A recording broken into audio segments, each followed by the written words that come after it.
Bismillahirrahmanirrahim. Assalamualaikum warahmatullahi wabarakatuh. Saudara-saudara, terutama yang datang dari jauh, sebagaimana tadi telah dilaporkan oleh Saudara Menteri Negara Urusan Perumahan Rakyat, pada hari ini kita bisa mengadakan tatap muka. Karena itu pertama-tama akan saya gunakan kesempatan ini untuk menyertai saudara-saudara memanjatkan puji syukur kehadirat Tuhan Yang Maha Kuasa.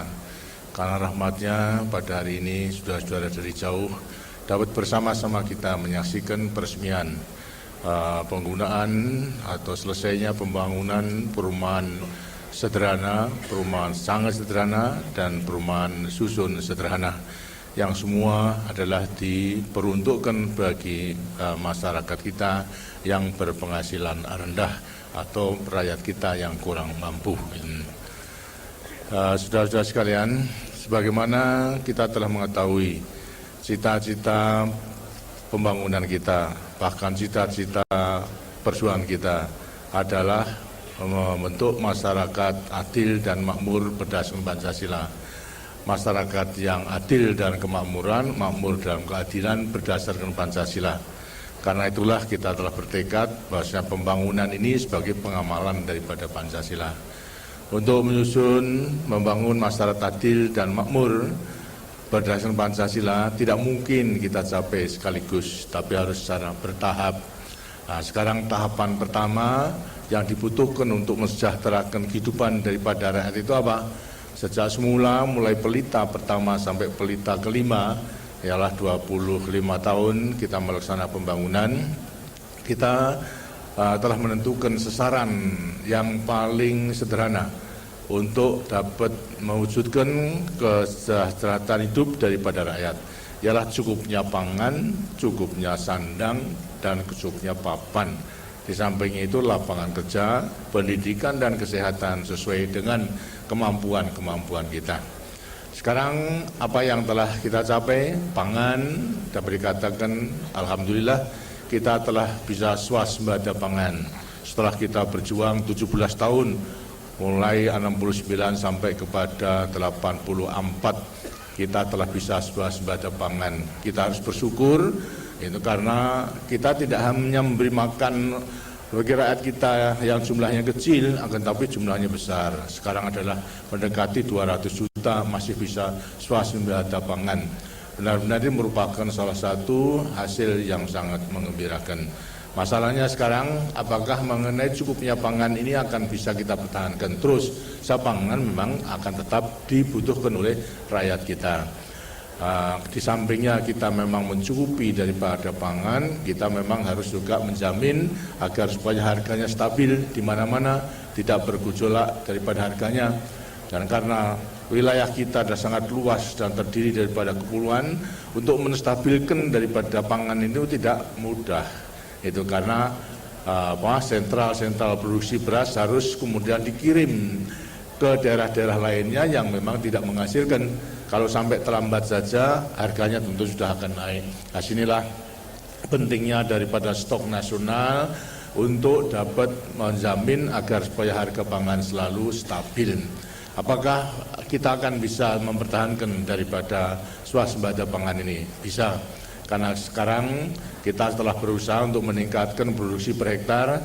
Di sampingnya telah mempersiapkan pula pelaksanaan ekstensifikasi. Kita telah akan mulai membuka 1 juta hektar lahan gambut yang nanti akan menjadi cadangan peluasan daripada tanam padi. Di sampingnya itu juga kita telah mempunyai bibit unggul yang baik untuk tanaman koko, sehingga dengan demikian tanah kering pun juga akan bisa menghasilkan. Bahkan tanah kering yang beralang-alang pun juga akan bisa menghasilkan padi tanpa mengolah tanah, dengan menggunakan bahan kimia, herbisida, kemudian bisa ditanam dan mempergunakan koko yang biasanya umurnya 180 hari, ini cukup 110 hari, lebih pendek. Ini pun merupakan.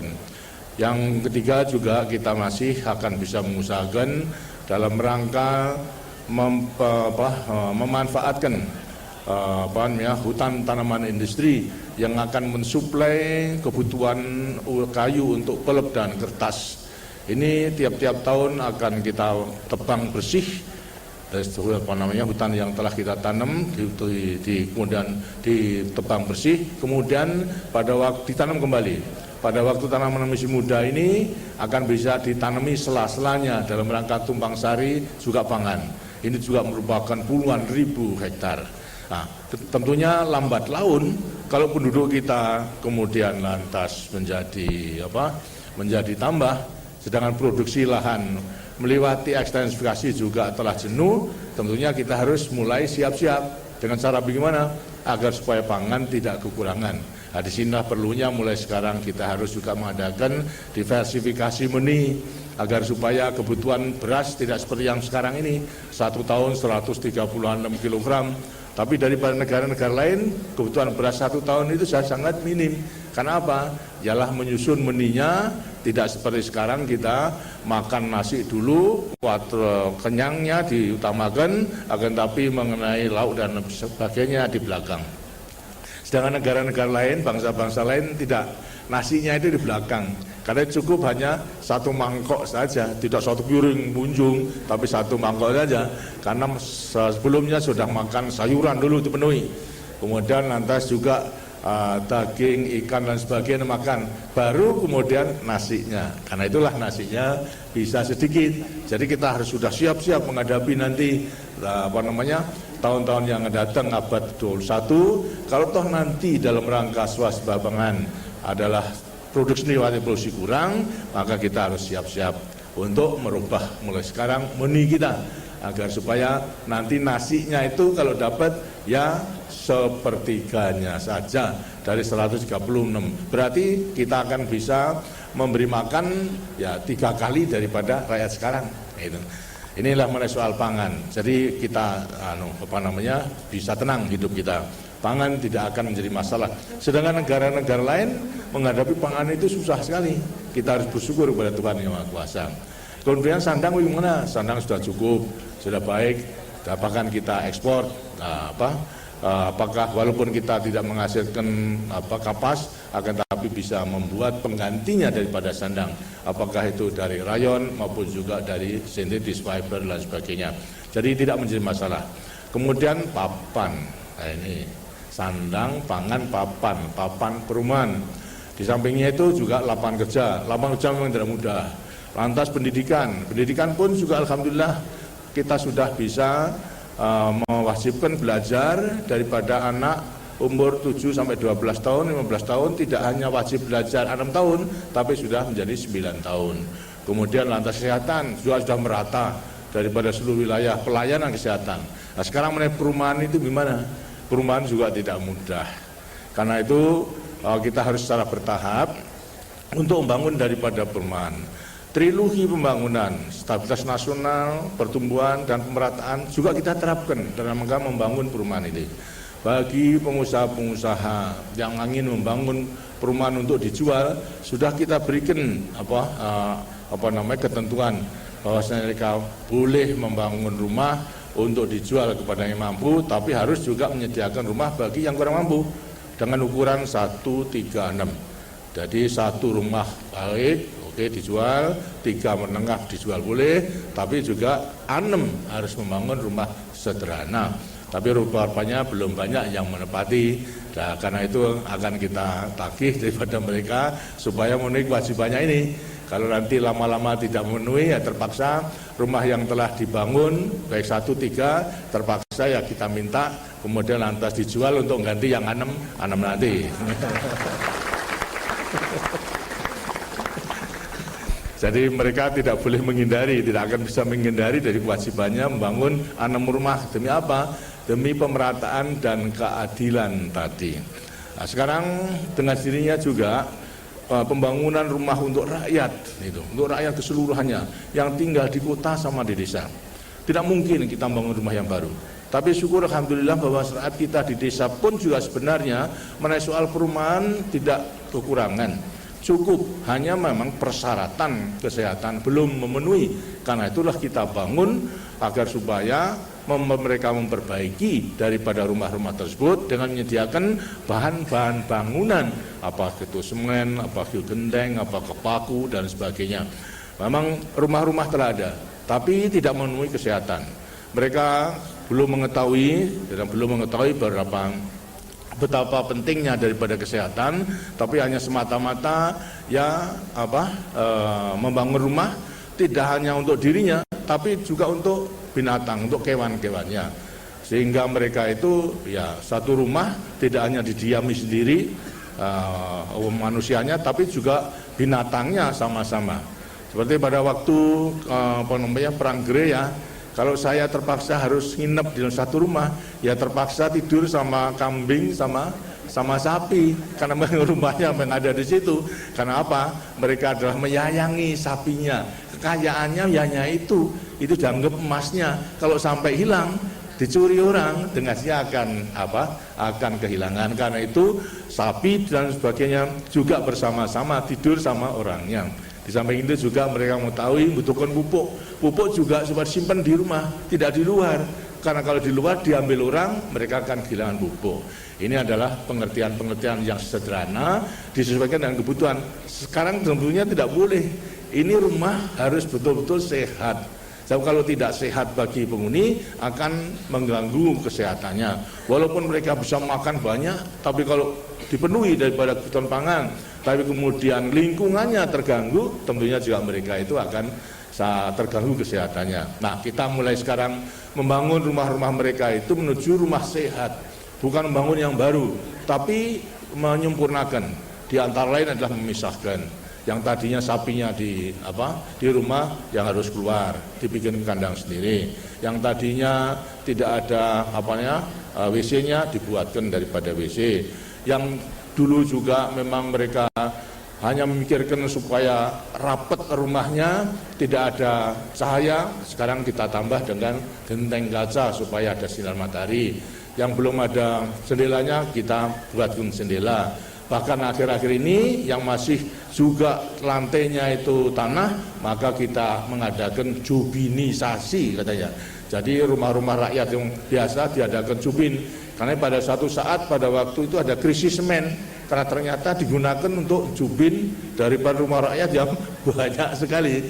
Tapi sekarang sudah kita bisa memprogramkan. Inilah antara lain mengenai pembangunan perumahan. Kebutuhan papan daripada rakyat di desa juga dibangun, tapi bukan yang baru, tapi menyehatkan. Nah, sekarang yang di kota inilah yang memang sulit. Harus dibangun. Kalau tidak, kemudian lantas mereka membangun rumah sendiri, tempat-tempat yang kumuh yang ada di kota. Ini tentu juga, kecuali pandangan juga tidak baik, dengan sininya juga akan mengganggu kesehatan. Nah, di kota dengan dirinya, kalau kemudian membiasakan tinggal rumah yang seperti di desa secara horizontal, masing-masing rumah sendiri, tanahnya sudah tidak ada. Karena itu mau tidak mau untuk memenuhi kebutuhan, kita harus bangun rumah yang ke atas, yang vertikal, rumah susun. Ini tentunya juga merupakan perubahan baru, yang biasanya adalah tinggal di rumah biasa, sekarang harus tinggal di rumah susun, harus membiasakan tinggal di rumah susun. Memang hal-hal yang baru yang sulit, tapi kalau sudah biasa tentunya juga tidak. Sebab kalau tidak mau tinggal di rumah susun, ya mereka tidak akan dapat rumah. Kota tidak akan bisa membangun rumah untuk mencukupi kebutuhan daripada rakyat kita. Nah, karena itulah kita memang seperti sekarang kita lihat rumah susun sederhana telah kita bangun, yang sekarang memang bisa dibeli, tapi sekarang kita sewakan aja. Untuk membeli mahal, tapi kita sewakan. Jadi untuk mengganti daripada rakyat yang di kota, yang biasa kontrak, mereka tahu kontrak, menyewa di rumah yang sempit, bahkan juga kontrak daripada rumah yang kumuh. Apakah mereka lebih senang akan tinggal di rumah kumuh daripada kemudian pindah menyewa di rumah yang demikian? Tentunya juga tidak. Kalau memang mereka itu tetap senang tinggal di rumah yang kumuh, ya namanya kebangetan. Kebangetan tidak mau diajak untuk makmur, untuk hidup dengan lebih baik, nerimo sengsara saja, bahkan digunakan untuk selalu yang mengatakan rakyat masih menderita, padahal usaha pemerintah selalu agar supaya mereka lepas daripada penderitaan dengan membangun rumah yang ada. Di kota nantinya akan banyak rumah susun. Karena itulah saya harapkan agar supaya ini dibiasakan. Nah, saya minta pengalaman daripada saudara-saudara yang telah memperoleh kesempatan untuk tinggal rumah sederhana, bahkan mungkin sangat sederhana, mungkin juga rumah susun yang sederhana. Ini bagaimana? Apakah untuk sementara tentu mau tidak mau ya harus puas itu. Nah, karena mengadanya itu, ya kalau memang dipuas dengan sini nanti tentunya juga harus menempati tempat yang lebih baik dengan biaya yang lebih tinggi lagi.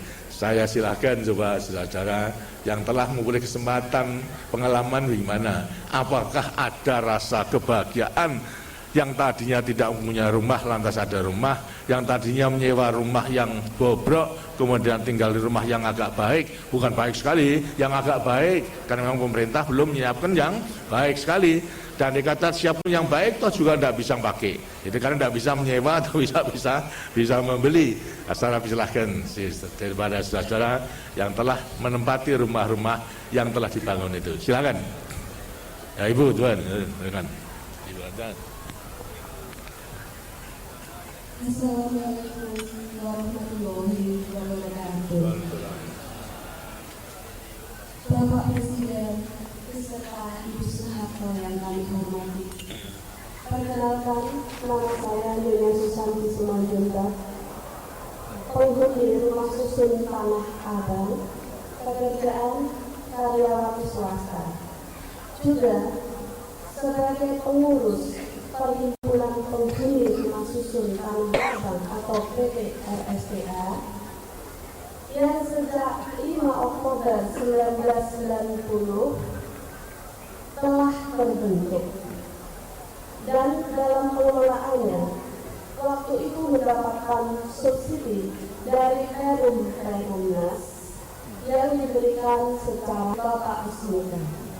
Kami sangat merasa aman, nyaman, dan namun Bapak, kami juga mengalami suatu kendala, yaitu dalam pengelolaan air pump. Dalam hal ini instalasi air pump sudah sangat tua, mengingat usia sudah 15 tahun lebih. Selama ini rumah warga yang berjumlah 960 unit menjadi beban warga hingga kini. Sekiranya Bapak berkenan, kami mohon Pak agar pengelolaan tersebut sepenuhnya ditangani oleh PDAM sesuai dengan kewajibannya Pak. Terima kasih. Apakah setelah diperbaiki nanti sanggup membayar?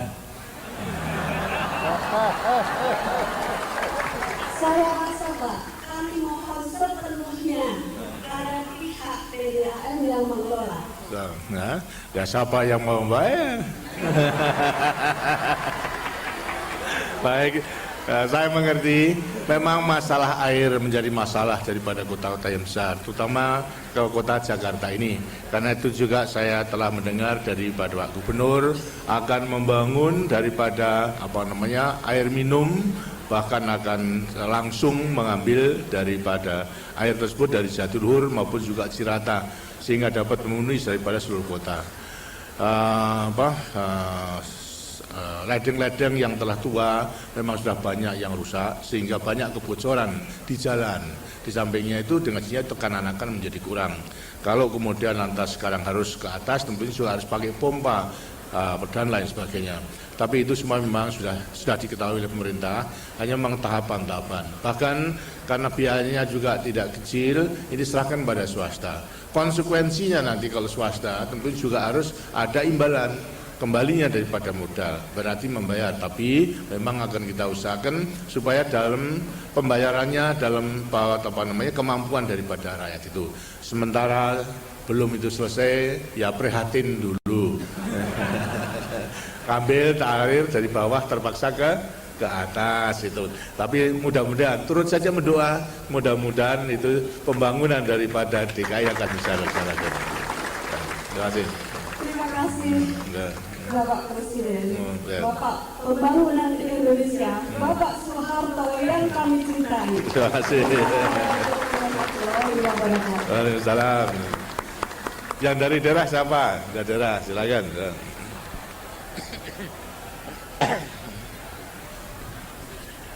Bismillahirrahmanirrahim. Assalamualaikum warahmatullahi wabarakatuh. Bapak Presiden beserta Ibu Soeharto yang kami cintai dan banggakan, Bapak Wakil Presiden beserta Ibu Tri Sutrisno yang kami cintai dan banggakan, Bapak-bapak, Ibu para undangan yang kami hormati. Mati ke-21 sederhana.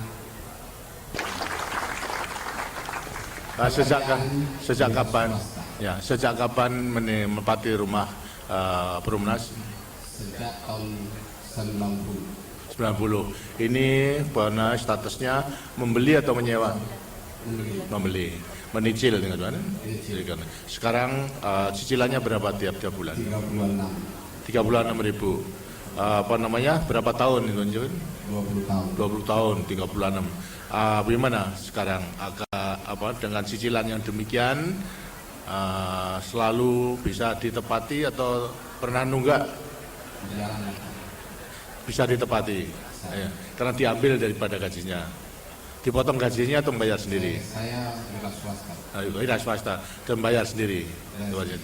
Baiklah, saya syukur kalau memang demikian, walaupun hanya 21. Keluarganya berapa? Keluarga ya? 7 anak. Wah, itu. Maka itu 21 dibagi 7 berarti 3 meter. Jadi terlambat turut kapi barangkali ya? Kami ini Bapak sering kami sampaikan rumah tipe 21 sangat sederhana itu. Memang ada pengertian bahwa kelihatannya kecil. Tapi sebenarnya rumah yang dibangun Perumnas tipe 21 itu rumah tumbuh. Tumbuh gitu. Sekarang sudah bisa tumbuh. Ya. Tumbuhnya berapa meter persegi sekarang? 90 meter. 90. Bagus. Gitu. Bagus sekali. Dengan demikian sangat dibutuhkan destinasinya sebagai modal saja ya. Syukur alhamdulillah bahasa telah bisa membangun lebih luas lagi. Berarti punya kemampuan untuk membangun lagi. Dan dapat dikatakan karena bisa nambah rumah tumbuh, berarti lantas dapat mencukupi kebutuhan daripada keluarga walaupun sudah 7 ya. Baik, terima kasih. Selamat. Silakan.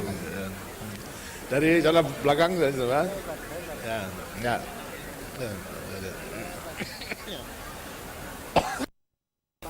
Pekerjaan kami adalah sebagai pegawai negeri sipil. Saya adalah salah satu calon penghuni rumah. Baru calon, tapi sudah dapat ya. Kuncinya sudah diserahkan. Nah, itu lantas mengetahui harganya berapa? Harganya per unit 6.900.000. Nah, ini lantas dibeli atau menyewa? Dibeli? Kami dari pegawai negeri kebetulan uang mukanya sudah ada, Pak. Sudah ada, jadi jamin ya. Jamin negeri sudah dibayar. Kemudian akan menicil ya nanti ya. Akan menyicil per bulan sekitar 54.000. 54.000. Selama 15 tahun. Kira-kira berapa persen dari penghasilan itu? Kira-kira ya 35% dari 35%, sepertiganya ya. Dan masih bisa daripada dulu sebelumnya menempati rumah yang baru mondok atau menyewa? Dulu sebelum menempati rumah yang baru, Pak, ya mondok sama mertua. Ya masih dompleng ya. Nggak apa, memang kita kehidupan begitu, kegotong meroyong dan keluargaan demikian. Dari orang tua memang tidak akan tega kalau kemudian anaknya belum punya rumah lantas akan diusir dari rumah, saya kira tidak. Tapi alhamdulillah sekarang sudah akan mendapatkan rumah untuk ditempati sendiri. Saya turut menyampaikan ucapan selamat dan mudah-mudahan rumah tersebut walaupun sederhana nanti akan bisa piara dengan baik dan bisa memenuhi persyaratan untuk dapat nanti mungkin juga akan bisa tambah dan lain sebagainya ya. Tapi sedikit, Pak. Ya. Memang kan dalam hal ini bagi kami pegawai negeri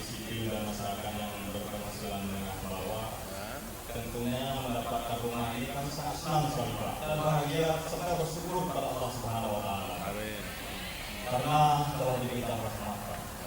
Tapi dalam hal ini banyak di antara saudara-saudara kami maupun teman-teman kami yang belum mempunyai rumah Pak. Tapi mereka rasanya ini belum mempunyai rumah sebagai layaknya kami yang telah mempunyai rumah Pak. Jadi dalam hal ini kami dengan segala hormat mengusulkan kepada Bapak Pak, hendaknya di daerah istimewa Aceh, khususnya Kepala Majelis Sabang Pak, hendaknya perumahan di RS 36 ini mohonlah Pak ditambah. Tambah gitu ya, baik. Jadi ini memperjuangkan untuk teman-temannya ya. Baik, terima kasih, itu bagus sekali. Memang program kita atau rencana kita demikian. Tapi seperti tadi saya katakan, tidak mungkin ke semua itu dibangun sekaligus. Akan sangat tergantung pula nanti kepada pencicilan daripada yang telah ada sehingga merupakan modal untuk membangun kembali. Begitu pula tabungan daripada yang belum sehingga tersedia daripada dana untuk membangun rumah yang lebih luas. Kita memang sangat mengetahui dan sudah mengetahui banyak yang belum mempunyai rumah, karena itu terus menerus akan kita bangun daripada perumahan untuk kepentingan rakyat tersebut. Sampaikan pada teman-teman supaya yang sabar dulu, nantinya nanti akan dilaksanakan pembangunan itu. Terima kasih. Mari. Terima kasih. Assalamualaikum warahmatullahi wabarakatuh. Karena yang belakang sendiri, coba belakang. Tadi jalan kali. Ada tadi.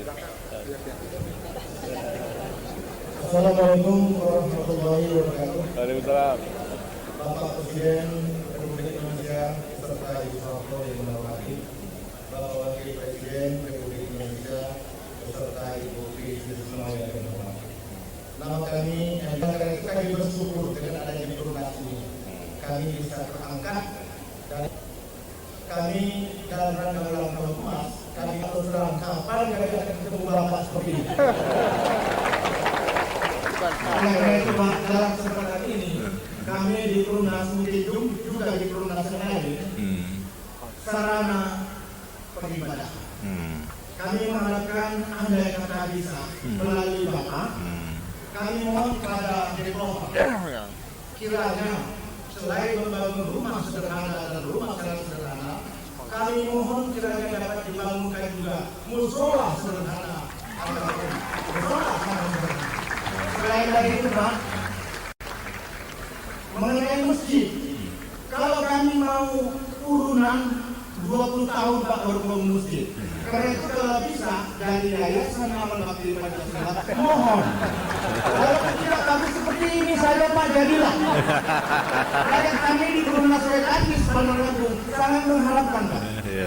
Lokasinya lahannya 20 meter kali 20 meter, sekitar 2.000 meter untuk tanahnya. Baik. Assalamualaikum warahmatullahi wabarakatuh.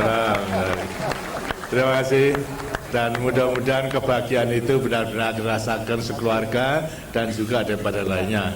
Mengenai fasilitas untuk ibadah, memang telah dianjurkan para developer juga memikirkan mengenai tempat ibadah, apakah itu musola sampai kepada masjid. Adapun mengenai Yayasan Amal Bakti Muslim Pancasila, memang diarahkan dari kompleks-kompleks yang telah dibangun, nanti juga bila mana tanahnya tersedia, memang maksudnya juga yayasan akan membantu seperti halnya ini daripada belakang ini. Karena ada tiga tipe, ya, tipe ukuran 15 x 15, 17 x 17, 19 x 19. Kalau yang belakang ini saya kira ukuran 19 x 19 yang terbesar saya kira. Nah, mudah-mudahan pula nanti diajukan melewati pemerintah daerah dan akan kita pertimbangkan. Nah, sampai sekarang memang sudah 700 masjid yang telah dibangun seluruh Indonesia daripada Yayasan Amal Bakti Muslim Pancasila itu. Ya, mendoa saja dan usaha supaya betul-betul nanti bisa terwujud. Terima kasih. Sekarang saya berikan nanti lo yang belakang itu.